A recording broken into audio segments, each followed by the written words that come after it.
Welcome, everyone, to the Masculine Wilderness Podcast. I'm your host, Tom Perez. I am the founder and CEO of the Epic Project, and this is an ongoing conversation about men and the people that support and build them up and influence them and lead them. And today is an example, a really, actually, I think, unique example of that. We have two guests, two young women, Sarina Cooper and Ashlynn Fredendall. Sarina is from World Without Exploitation, and I'm going to let her talk about that. And Ashlynn is actually a member of my team at Epic Project, leading the My Friends Are Not for Sale. And so I want to talk today about what you guys see in this space, in the work that you are each doing individually. So Sarina, can you talk a little bit about your role at World Without Exploitation? Absolutely. Thank you so much for having me. I'm so excited to chat today with you and Ashlynn. So I am the programs manager at World Without Exploitation. So I oversee just everyday coordination, logistics for our survivor training, advocacy, networking, and development, or STAND program, and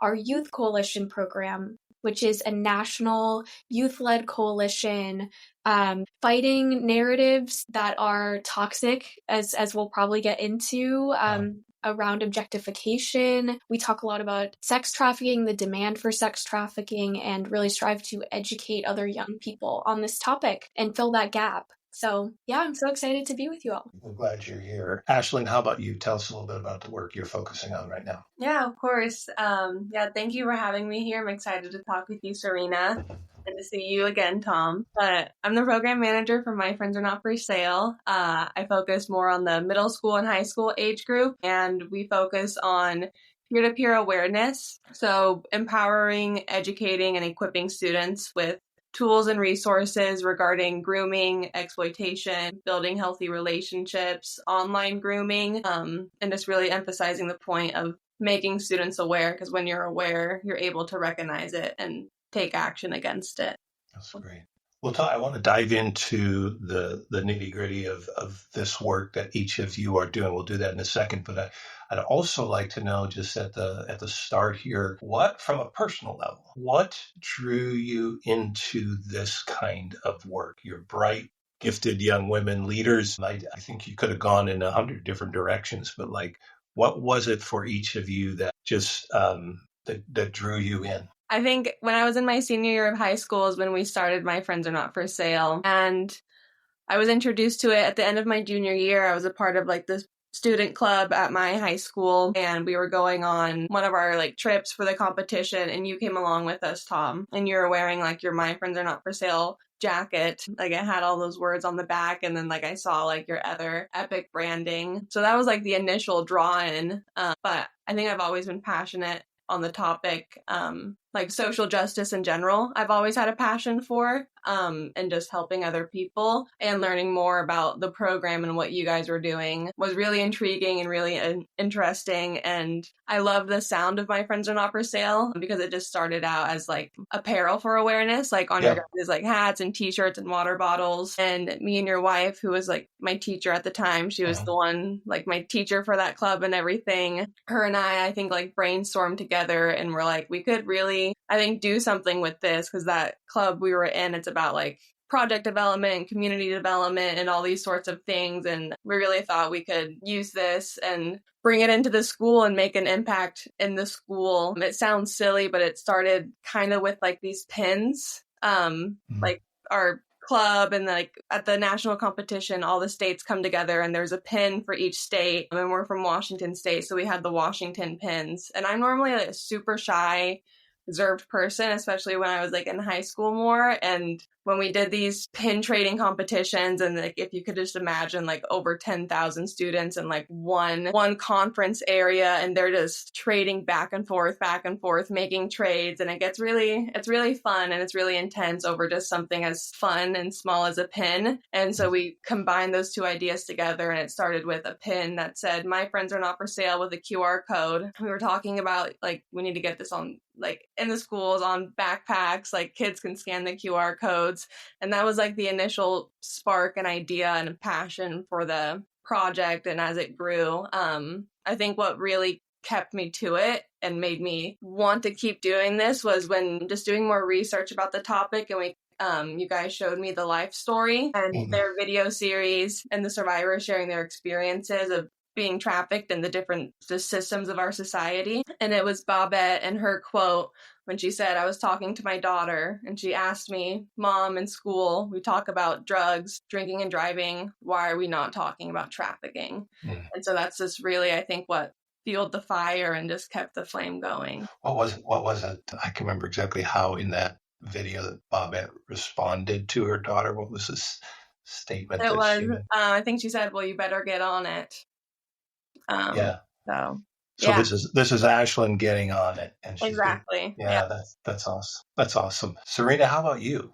What's your story? My story. Well, to start off, I was raised by a mom who instilled in me the ideas that I still hold today, that she taught me from a very young age about all of the gender-based violence issues. I have met your mom. Yes. You come by this honestly. Yes, go ahead. Yes, and she's amazing, and I will just sing her praises all day because I really do think I am the person I am now and caring about the issues that I care about through her, and her bringing me along to her protests when I was younger, watching her speak. She would bring me to Congress when she'd lobby on these issues. Oh, wow.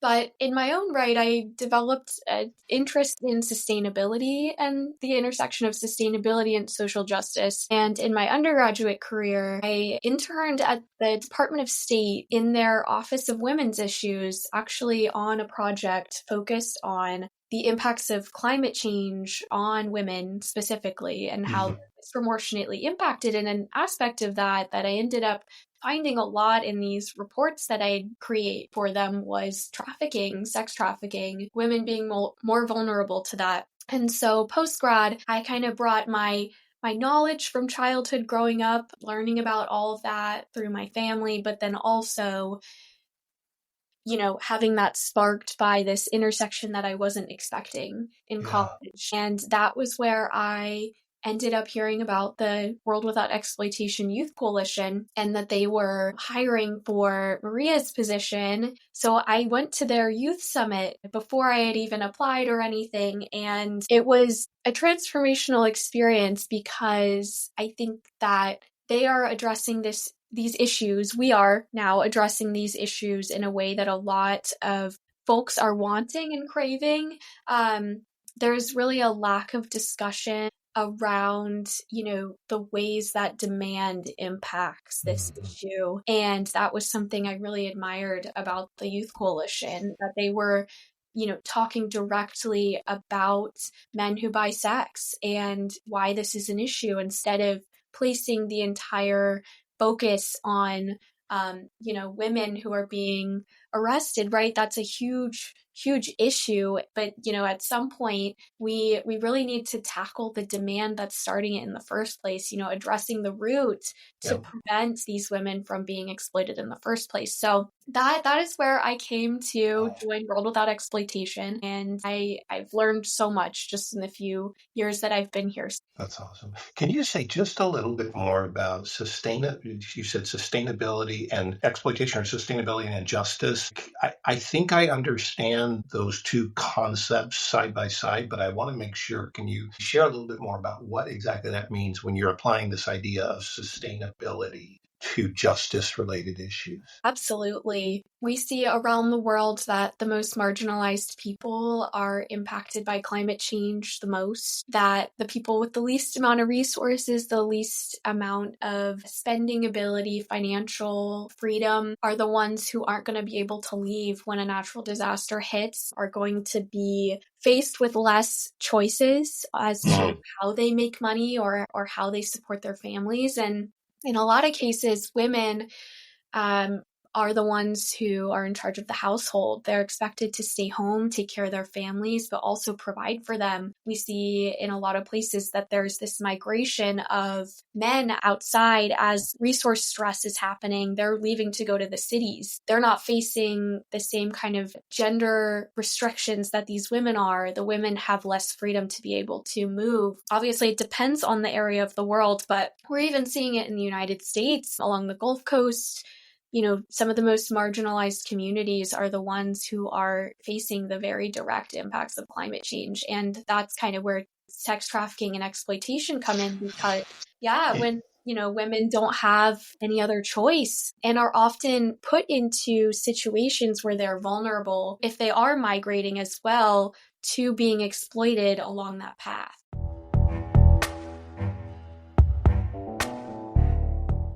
Hey, Masculine Wilderness Podcast listeners, this is Lauren, your producer. If you found value in our show, we've got an epic opportunity for you. Become an epic ally today and join our fight against human trafficking. Your monthly support not only keeps this podcast going, but also fuels our mission to protect the vulnerable and combat exploitation.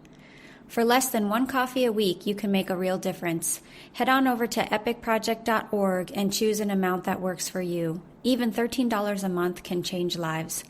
By becoming an Epic ally, you're not just supporting the podcast, you're joining a movement. Stand with us. Let's make an impact together. Thank you.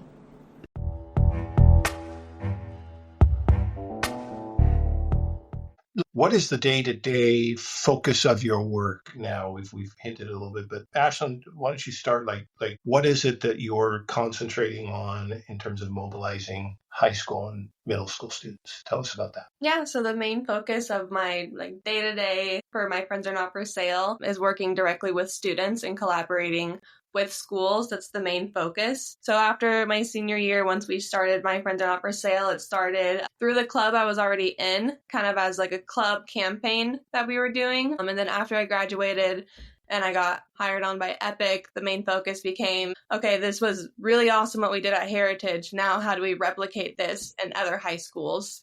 And so recruiting schools and working with students, finding those student leaders, students who are really passionate and use their voice within their school to either start a club or kind of run their own campaign.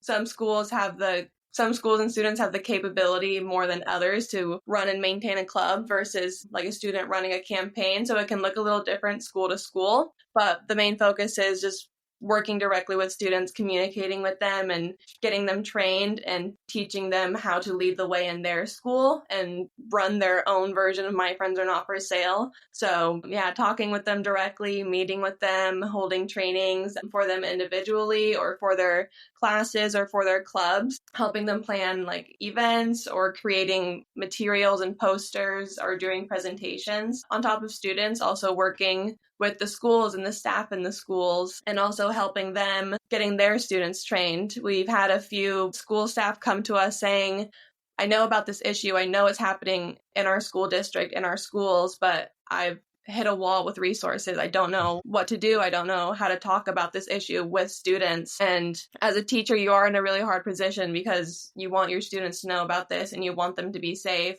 But then just limitations to finding the information or knowing how to talk about it on a level that kids are going to be engaged and understand and actually have a sense and reality of the importance of what's being talked about. And so teachers will come to us and it's a peer-to-peer group. So getting other students coming in to talk to students, it feels a bit more conversational than confrontational, I think. Which just, I think, opens up students and being able to talk about trafficking, grooming, online experiences, online safety. And so that's the main focus, is working with the school, students, and staff to ensure that schools are equipped with the information and the resources. Yeah. And then on top of that, just managing other content like the resources we provide to the schools or our social media to connect with students. One of the things I love about the program, and I've had the privilege of promoting it and kind of, in some ways being the evangelist for it. And I've talked about it all across the country, but it's the two things you mentioned, Ashlynn. It's peer-to-peer, which is its own secret sauce. There's something there. And the message is just so simple. Yeah, And exactly. it's really hard to refute. So I love that. Sarina, how about you? Yeah, well, I will just say thank you so much, Ashlynn, for all of the work you're doing, because this is how cultural change happens, and it's with young people. We have the ability to make that change, and if we can empower young people with education, with the tools to further their advocacy and addressing the issues head on in society that we want to change in the future, that's Right. really what, makes our culture change and impacts real people. So thank you so much, Ashlynn. Thank you, Sarina. Yeah, I admire Ashlynn so much. And in the past, we've chatted before just about the work that she's doing and how it could be similar, or what we can learn from each other with the Youth Coalition. We really focus mostly online, and work is monthly educational webinars. We'll usually pick a topic that the Youth Coalition is seeing in current time, like is becoming a big issue, or anything in particular that they're especially passionate about, and we'll bring in subject matter experts to have that discussion about it, and sharing that via social media. And that's on Instagram, TikTok, Twitter, or X. That's where we've found the most engagement with other young people. We try to make it as accessible as possible since it's a national coalition, so we can't have as many in-person events and have that face-to-face kind of impact, but we try to maximize that as much as we can at our annual youth summit, which is in person. And this year it'll be in Washington, D.C. So just a quick little plug, July 24th in Washington. Yep. But yeah. And you're, Sarina, whereas Ashlynn is focused looking at middle school and high school, you guys, if I'm not mistaken, are more high school, college, right? So there's some overlap there. Is that kind of the focus for you guys? Yes. Okay. Talk more about the coalition, because that's not just a label. Like, it really is this kind of broad collaborative kind of thing. Like, the coalition is made up of several leaders, right? Can you talk a little bit about who they are, where they are? Yeah, so we've got a mix of, few high school students, a few undergraduate students across the United States who are advocates. They advocate for policy. They plan our educational webinars. We meet weekly, a few times a week, just as a coalition. We have those really important discussions together. And then we also create our social content, our educational content together. But really, these folks are people who are passionate about the issue of sex trafficking, but also more broadly, we see that folks come to us having just learned about the issue of trafficking and sexual exploitation, but the connections it has to some of the experiences they've had in school, in high school or college or on social media, and also relating just kind of to a general culture around how we view women, LGBTQ individuals, like how we're treating them, and how this demand is showing up kind of on the everyday level for young people. Yeah, I think what's so important that both of you are focusing on is, like, if you think about that demographic from, say, middle school to college, it is the source of both demand and supply, right? I mean, it's the place from which future buyers come, and future women and LGBTQ youth that, you're dealing with the source of both of those. So my next question then for you is, can you each just kind of dive into some successes that you guys are seeing in your work? You're both in the trenches. You've both been doing this work for a while now. What are some positive outcomes you're seeing, and or trends, things that you think might be changing in this space? And Sarina, why don't you go first? Yeah, I'd say I always count the biggest successes as points of connection that these young folks are making. So as part of the Youth Coalition, I think a lot of these advocates find solidarity with other advocates who are seeing this issue the same way. I also think we're seeing, at least on social media, the interactions we're having, that people are talking about this a lot. Recent trends in toxic masculinity online, podcasters who are pushing misogynistic and homophobic, transphobic ideas online, has also brought up this broader conversation, which I think can be really powerful to address it head on. How is this ingrained in our society? And I think that these conversations are happening more and more, and I see that as a win. We also see that at the policy level, the Sex Trade Survivors Justice Act in New York. We see this demand bill that has been brought up in New Hampshire.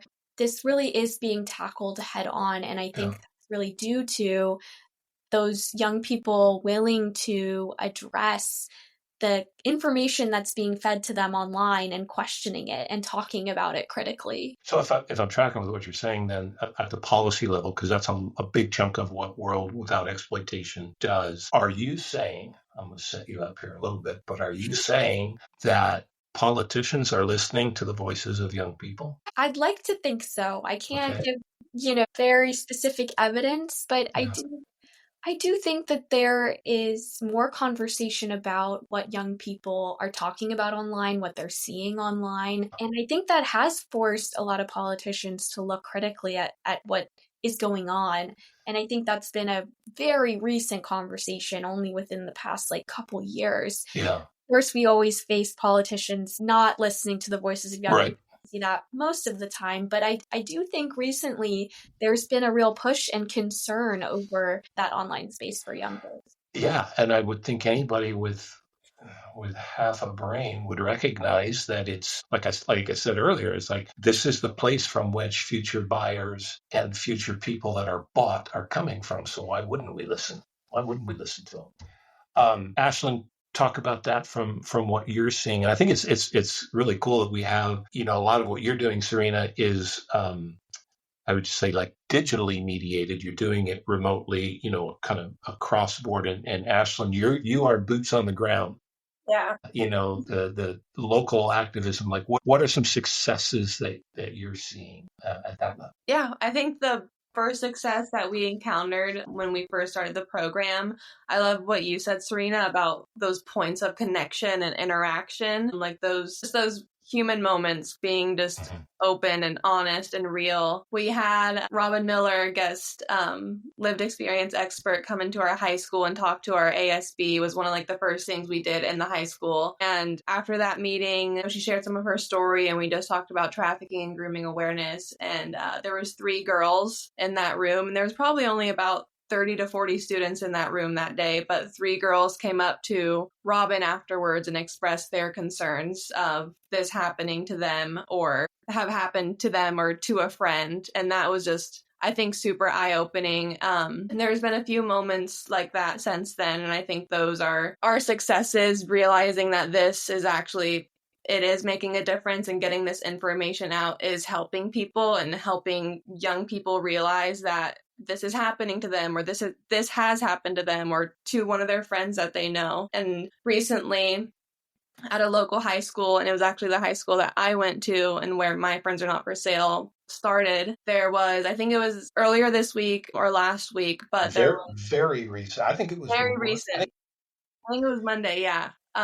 There was a 21-year-old man outside of the high school driving around in his car and offering money for sex to, I believe it was 2 students he had talked to. It was 1 or 2 16-year-old students he had driven up to, making inappropriate sexual comments and then offering money for sex. And the student also reported that he followed the bus, and just absolutely awful, absolutely disgusting. And this student took pictures of the car, got pictures of the license plate, and immediately reported the incident and shared the photos with the school and was able to get in contact with the law enforcement. So the man was able to be arrested pretty fast. And I think that's a huge success for us. My Friends Are Not For Sale. And I think, and then from that incident, in light of the incident, the principal not only sent out just an email about what happened to alert just the families and students, but he also had written an official letter talking about the importance of programs like My Friends Are Not For Sale in the schools, and just validating the importance and the impact that programs like My Friends Are Not for Sale has, and actually educating students, which creates prevention. I am holding that letter from the principal. I received it yesterday. I won't read the whole thing, but one of the things he said about that situation that was super encouraging. He says the fact that students were able to recognize the danger, take pictures of the vehicle, and report incidents to school staff and law enforcement is a testament to the effectiveness of school educational efforts. I think it happened last Wednesday, so it wasn't this week, but I saw him on Thursday at an event, and he said the kids knew what it was they were seeing when they were seeing it because of the work that you've done, and it empowered them to do something about it. So yeah, it's a huge deal, and I think what I'm especially proud of is it is the fruit of seeds that you guys have planted. That's how I look at it. Yes. Are there other successes that come to mind when you guys think about like what keeps you going? What gives you hope? Because this is difficult work. Sarina, how about you? What keeps that fire burning? Moments like that, for sure. Hearing that there are students who are able to recognize those risks and have the tools to go and address it head on.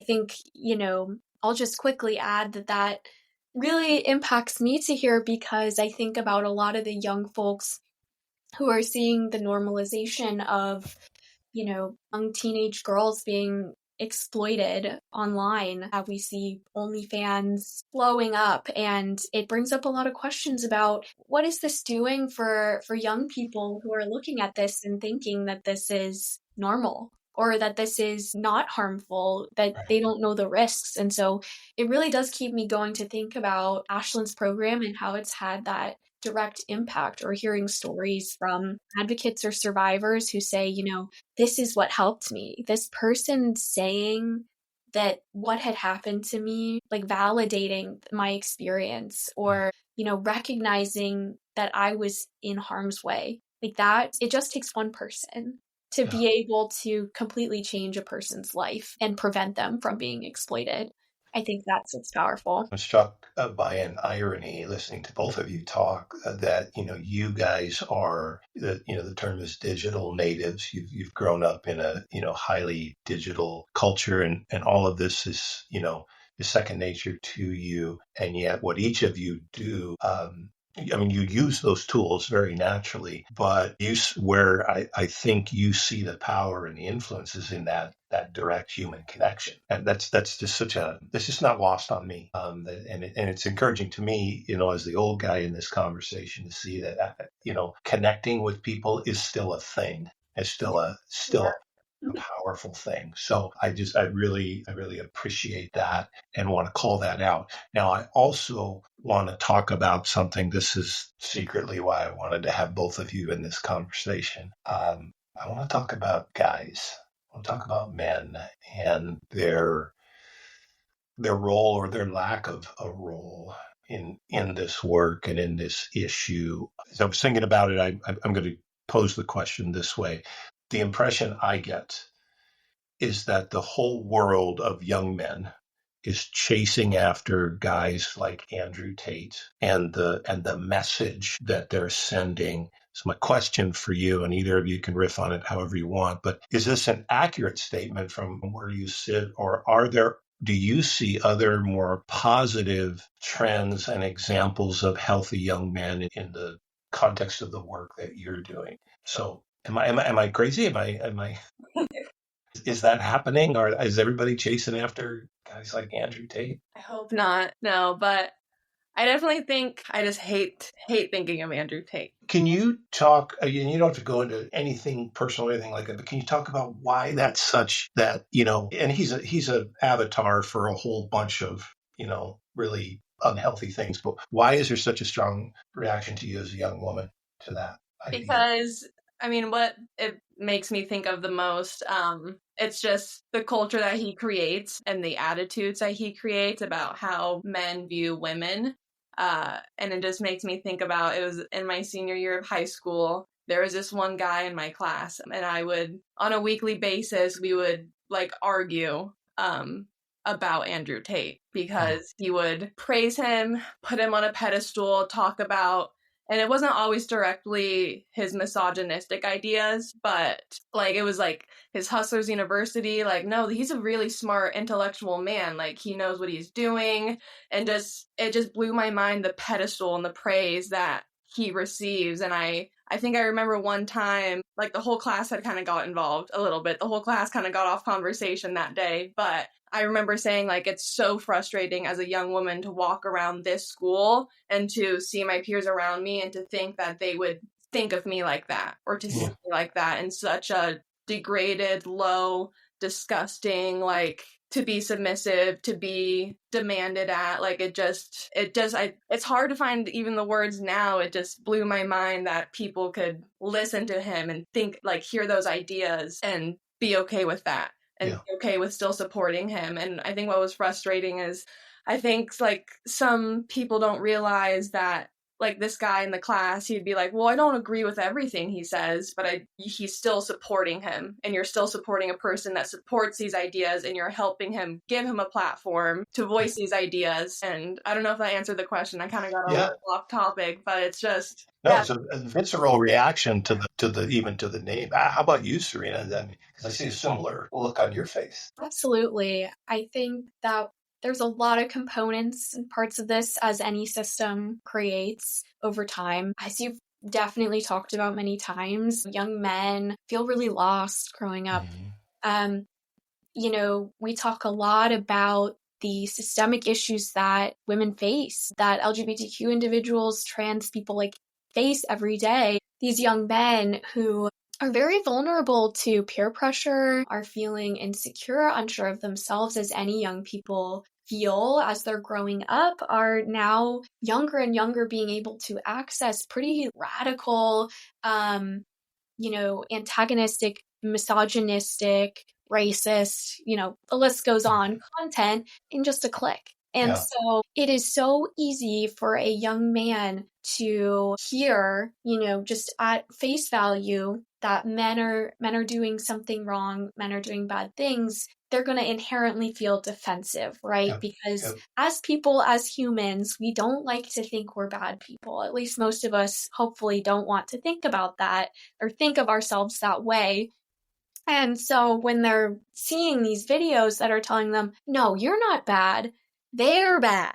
Right. And also, you have the most power.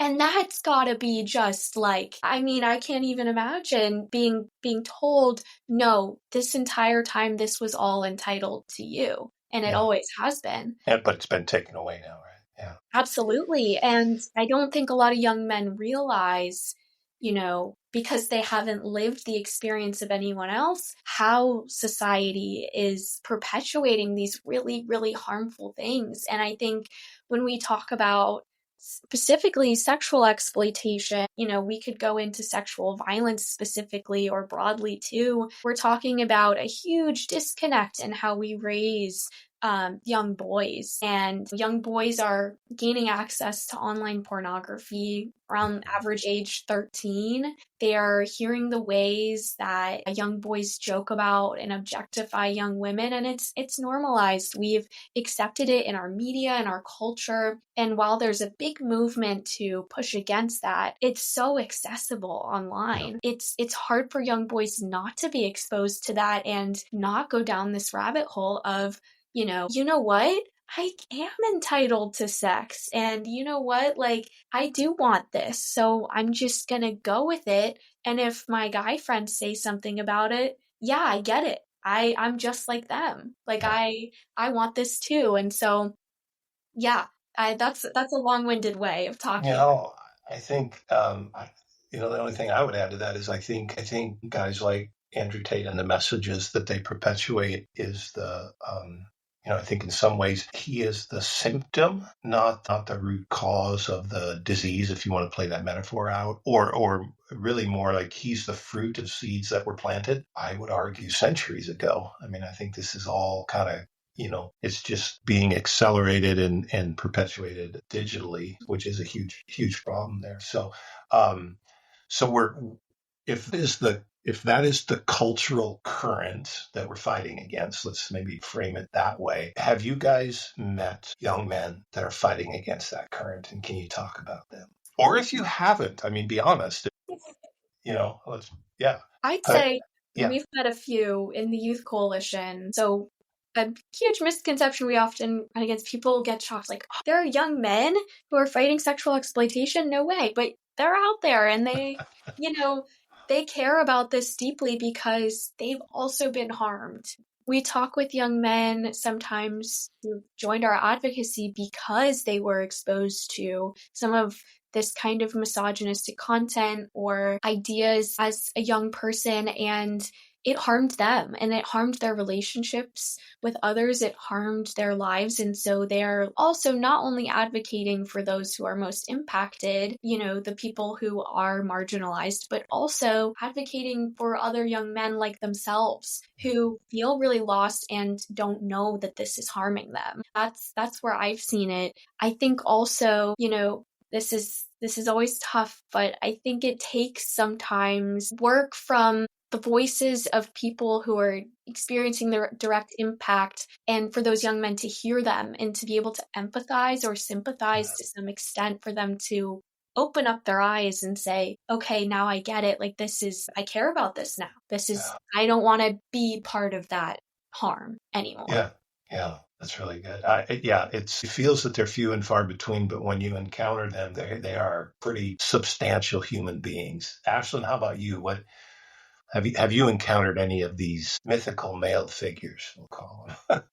Yeah, I definitely have, and I think Sarina put it into words beautifully, why they get involved and what moves them. We have a student, Alex. He's part of the My Friends Are Not For Sale program. When I graduated and went to work on an Epic, Alex, along with one of our other student leaders, Lexi, worked together at the high school and managed that campaign together as a team. Alex also had the chance to come with us to Southern Oregon for the Disruptor Summit, and he did a fantastic job there. And I've seen him multiple times present and just handle the information and talking about it, and he's really passionate about it and making a difference. Yeah, he's always super involved in it and ready, if there's something for My Friends Are Not For Sale, he's ready to go and do it and help out. And so it's reassuring to see that passion and that drive there. And it makes me remember, I think it was last year, before Alex and them graduated, the local high school was working with the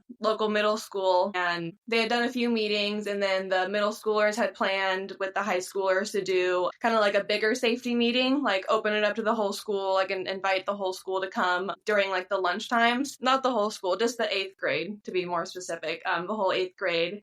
And they decided to split it up. I think we did 2 different days. For one lunch, we had a girl safety meeting, and then the second lunch, it was a boy safety meeting. And Alex was in charge of leading and talking to the 8th grade boys about the topic. And the first day with the girls, we had, I think it was 40 or 50 girls that showed up. And it was just a open classroom, come during your lunch. My Friends Are Not For Sale are here. Come talk to them and everything. And you didn't provide lunch, right? We didn't provide lunch. There was no incentives. There was no food. It was come at your will, come if you'd like. And so yeah, about 40 to 50 girls. And then the next day when we had the boys meeting, the one that Alex was leading, our expectations weren't super low, but they weren't very high because it's not. I think they were super low because I was helping set them. I said, don't be disappointed if nobody shows up. Go ahead. Yeah. Because it was hard to think, do 8th grade boys even care about this topic? Do they even grasp why it's important to understand for not only themselves, but for their peers? Why does it create a safer and healthier culture? I don't think that connection is made in a lot of 8th graders' minds, just on the importance of it. But we had 60 middle school boys show up during their lunchtime without us providing any food or anything to come and listen to Alex talk. And I've never seen a group of 60 middle school boys ever be so quiet and be so focused on what they were listening to. And Alex, I think, really was just able to not command them, but really captivated their attention.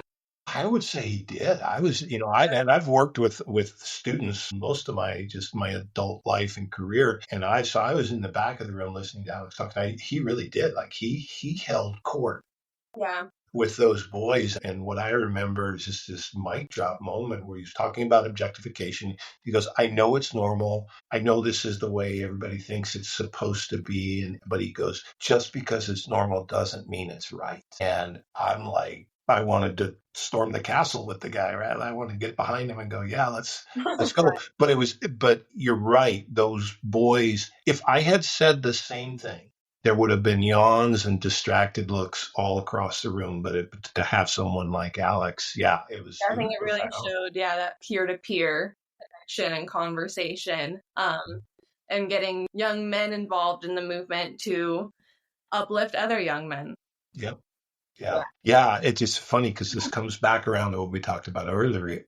It's the human to human connection. Like right.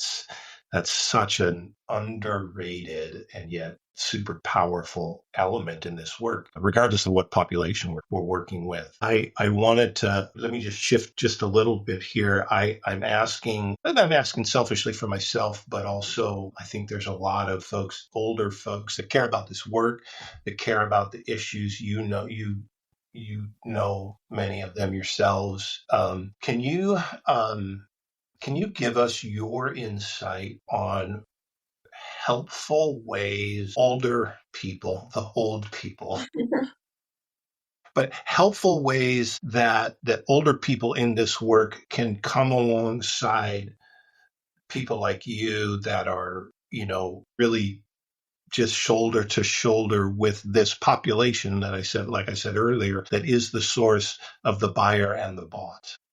Like what are some effective ways that you guys have experienced where older adults have supported and encouraged what works and maybe what doesn't work? Tell us, like, if you're an adult that cares about this issue, do this, don't do that, if we want to be that straightforward. But Sarina, how about you, just from your standpoint? Now, you had a little bit of a head start with the background with your mother, I think, in her experience, which is substantial. But how can like-minded older adults stand next to you and support you in this work? What have you learned? Say, first, don't give up on us just because we are going to be experiencing things that you all probably are not going to be experiencing to some extent. I think it's really important to invest in the future, to think about the future, what it's going to look like. I think that there's a lot that young people can learn from older adults and apply. And so I think being able to provide that support, those educational resources for young folks and connections too. I think a lot of young people are really excited and knowledgeable and ready to get involved, but just don't know where to start.